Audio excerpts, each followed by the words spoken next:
Have you ever chosen to spend a night in a nuclear fallout shelter? Well, that's exactly what I'm about to do. But before we lock ourselves underground, let's rewind a bit. We're in the Czech Republic, my favorite neighboring country, and I honestly can't believe it took me this long to finally film here. More precisely, we're in Brno, with nearly 400,000 inhabitants, the country's second largest city. And unlike its famous Big Brother Prague, Brno still flies under the radar. It's quite less touristy, but far from boring. Walk into the old town and you get the classics. The Cathedral of St. Peter and Paul towering over the skyline, the strange astronomical clock on the main square, and the massive Spielberg fortress watching over the city. All impressive, all easy to find. But that's not why we're here. In this episode we're going after the Brno you won't see at first glance. Maybe not even at the second. We are heading underground into forgotten tunnels, ancient crypts, colossal water tanks, and eventually deep into a real Cold War fallout shelter. Let's begin. Our first stop is hidden beneath the Church of St. Jacob or St. James. It's one of Europe's most remarkable underground sites, an ossuary holding the remains of more than 50,000 people. It's second largest ossuary on the continent after the Paris catacombs. Far smaller in size, but equally powerful in atmosphere. Let's go!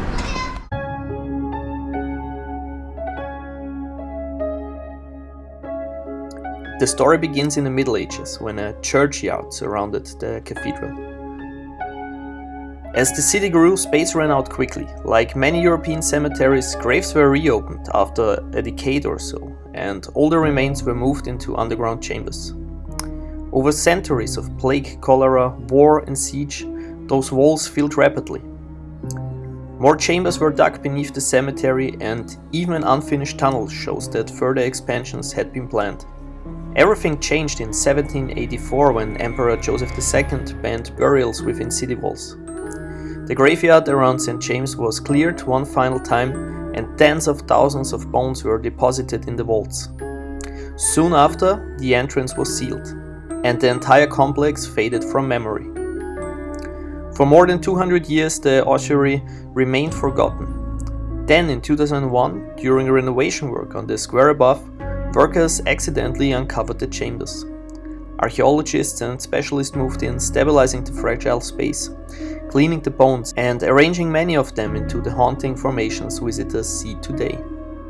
One chamber, however, was left untouched, a chaotic heap of skulls and bones preserved exactly as it was found. The restored ossuary opened to the public in 2012. Today, visitors descend from the square outside the church into a series of dim brick vaults illuminated by soft reddish light. Sculptures stand among towering walls of bones. Antique coffins with restored painted lids line the passages, and in one chamber, skulls bear the yellow and red discoloration left by the centuries-old epidemics. A specially composed soundscape adds to the atmosphere. Part memorial, part archaeological treasure, the ossuary of St. James is one of Brno's most striking sights, a place where history, mortality, and art meet beneath the city's streets.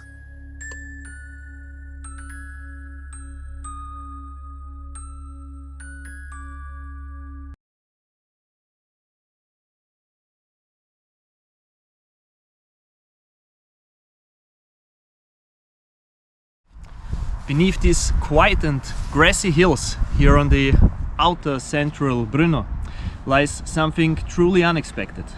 3 vast underground water tanks. These aren't caverns or bunkers, these are brick and concrete cathedrals built to store and stabilize the drinking water supply of old-time Brno. Originally, these enormous reservoirs were fed from the Pisarki waterworks and were a key part of the city's growing 19th century infrastructure. The first tank alone is a massive brick structure, about 45 by 45 meters in size, nearly 6 meters high, and built in a style inspired by British engineering of the time. 2 more tanks were added as Brno expanded, one of them fully concrete, quite advanced for its era. The tanks served the city for well over a century. But by the late 1990s, modernization brought new pipelines, new treatment facilities and larger regional reservoirs. In 1997, the old water tanks were finally disconnected. Instead of being demolished, they were preserved as remarkable technical monuments, empty, silent, and waiting to be rediscovered. Step inside today and you enter a dreamlike underground world. Vaulted ceilings stretch into the darkness, supported by rows of perfectly symmetrical pillars. The air is cool and heavy, around 13 to 15 degrees year-round, with humidity so high it almost hangs like mist. Many visitors say it feels like walking into an underground cathedral, and I totally agree with them. These atmospheric spaces have been transformed into one of Brno's most unique cultural venues. The tanks now host guided tours, art installations, concerts, and special events under the project name Bodei Miat.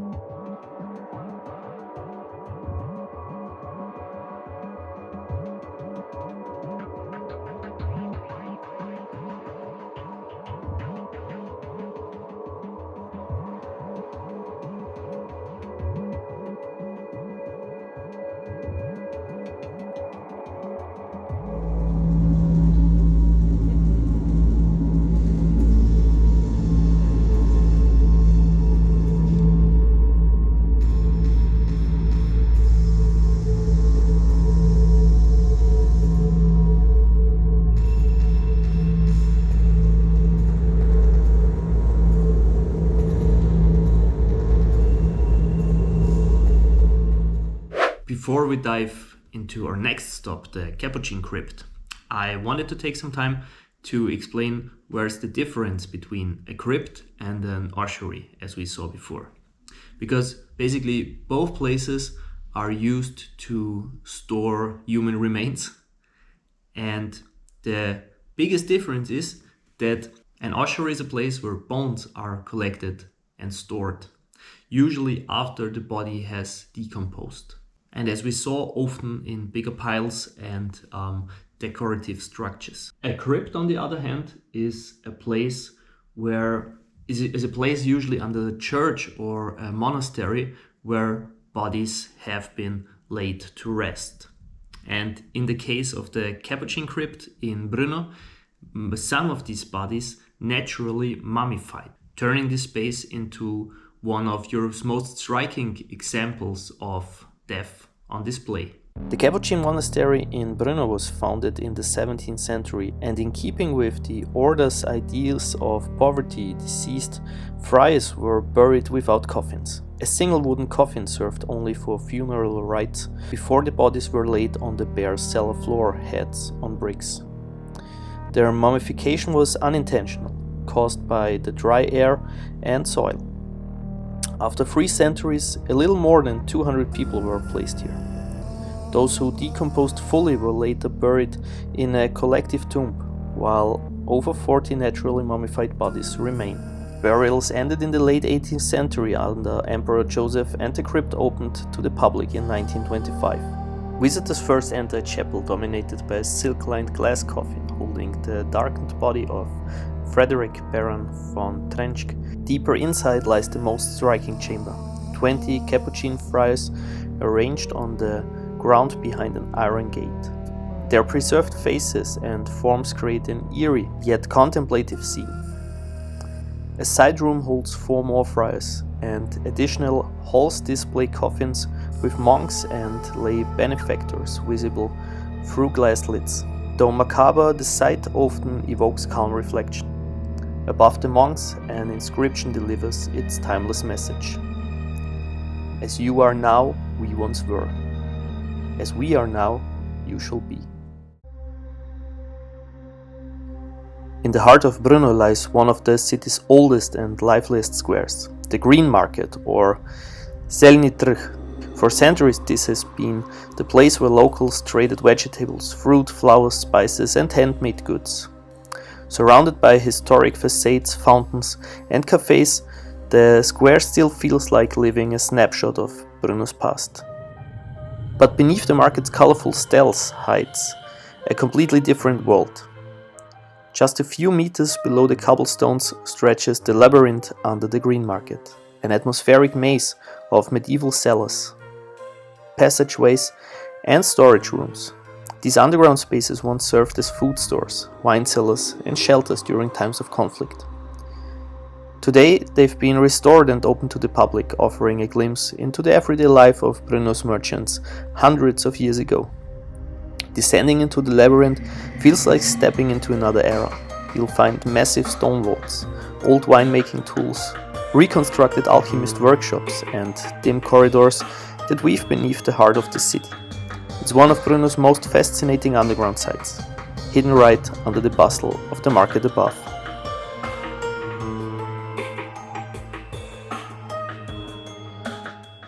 For a moment, let's stay above ground. Because while wandering through Brno, I noticed a crocodile. Like all over the city, you see a crocodile, or maybe a dragon. I wasn't sure myself at the beginning. I asked some local friends what is this about, why is there this crocodile or dragon or whatever.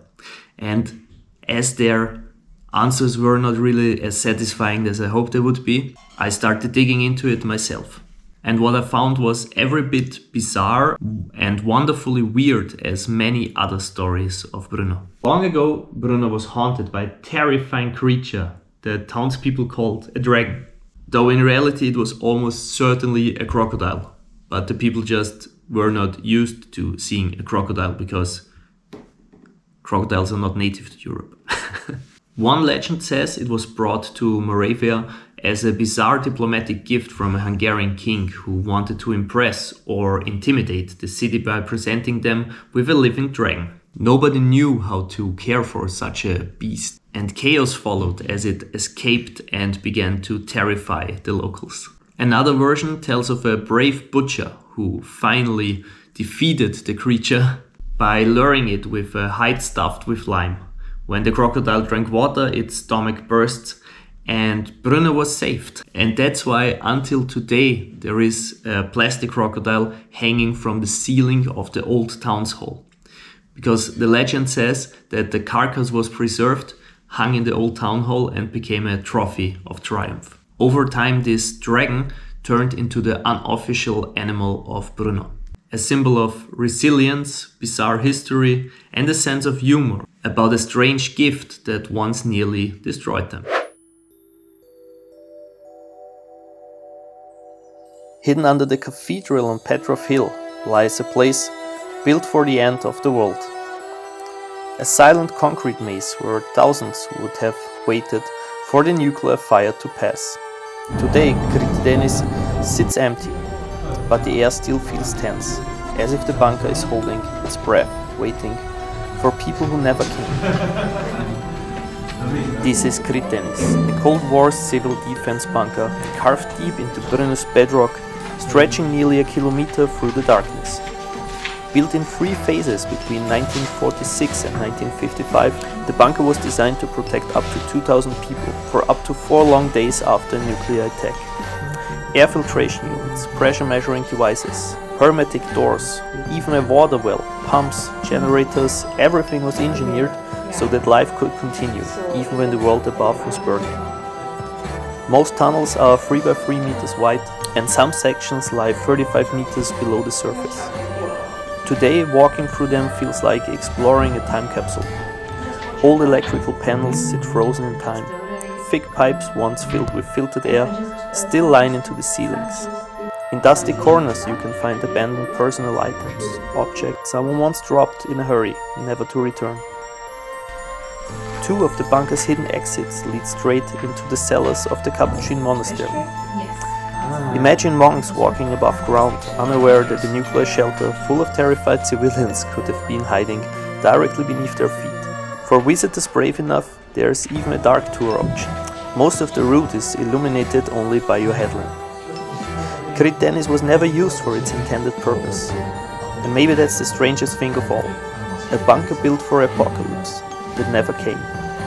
Now it waits in silence, its corridors empty, its systems cold, its secrets echoing through the darkness.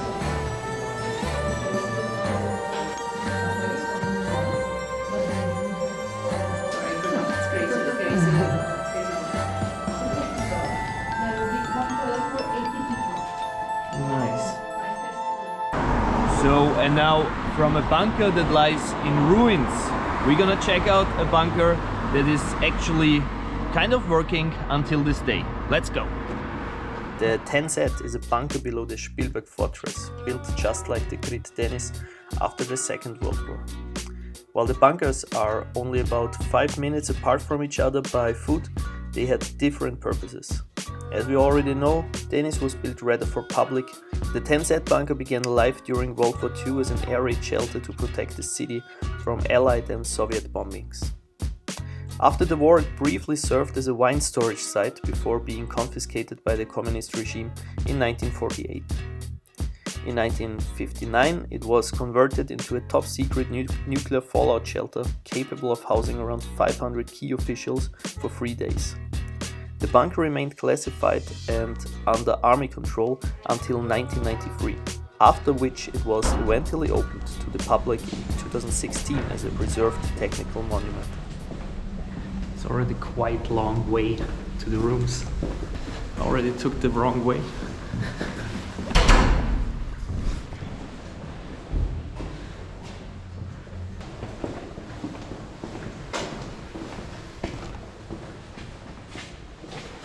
Guys, welcome to my crib. So these are the rooms. This is one of the rooms, with bunk beds of this bunker, and actually the beds, and I think these cupboards are still the original ones, the ones that were used when they actually first built and put furniture in this bunker. There's also an old TV and an old telephone. For the younger generations, actually my grandparents used one of these. I actually used one of these when I was a child. They don't have a touch screen, by the way. There are also these absolutely fucking creepy toys, and I will turn them around because they fucking freak me out. There we go. You as well. Why is this one in a plastic bag? It's weird. Anyway, the mattresses seem quite soft and not very thick. And then you have these old school sleeping bags, military sleeping bags. Oh well, you get what you asked for, basically. You get the experience. We have some magazines in German with this English inbreed. Boris Johnson, is that the name? I guess. Ooh, and we have books with animals and stuff. That's cool.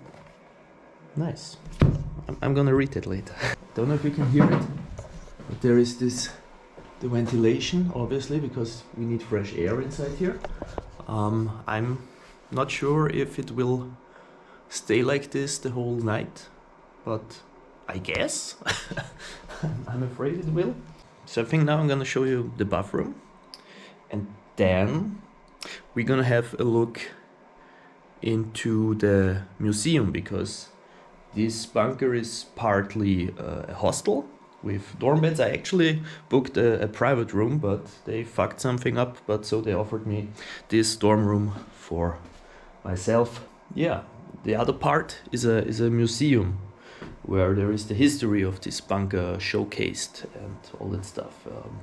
And when you book a night here, then you get free entrance for that museum. I think if you don't book a night here, then the entrance to the museum is like 10 euros. So, welcome to the bathroom. These are the showers, and I actually think that the showers are also still original. Right? So immediately after you enter this room, you hear the ventilation system starting to work to provide you with fresh air. Huh, interesting, actually. Wow. Right. Okay. And here's toilet. Look at the toilet paper. It's original sandpaper of the 1950s. So anyway, overall it's a really unique place to sleep, I guess. While I would have loved to show you more of the museum, it is forbidden to film in there, so I only have a few shots. Anyway, if you're into bunkers and want to learn about the history of Brno and maybe also explore one of the many exhibitions that are hosted throughout the year, I recommend you explore this place on your own when visiting Czech Republic. Ich habe keine Ahnung, was ich da mache.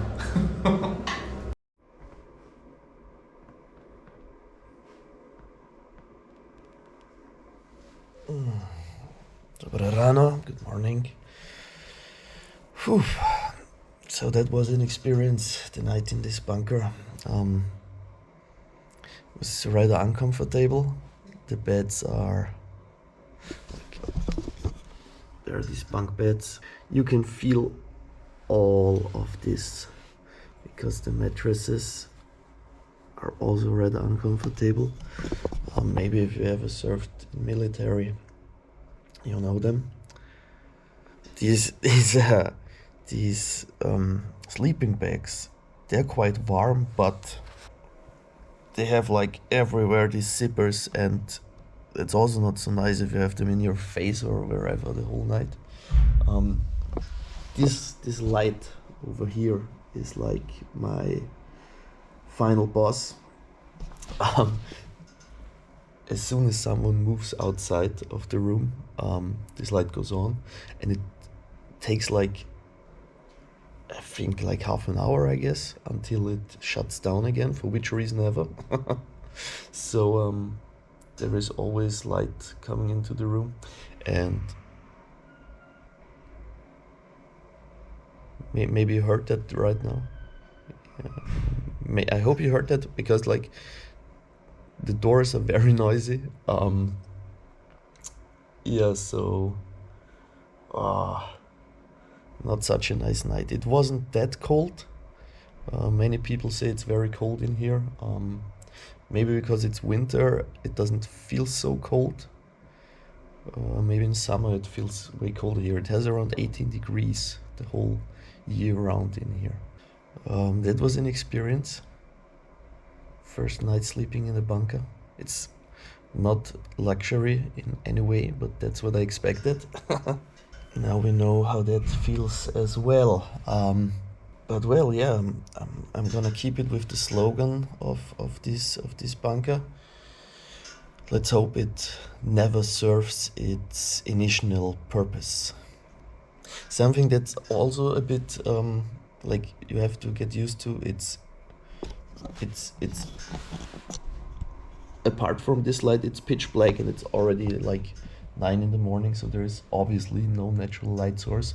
And I think if you have to stay in here for a couple of days, that would be like hell.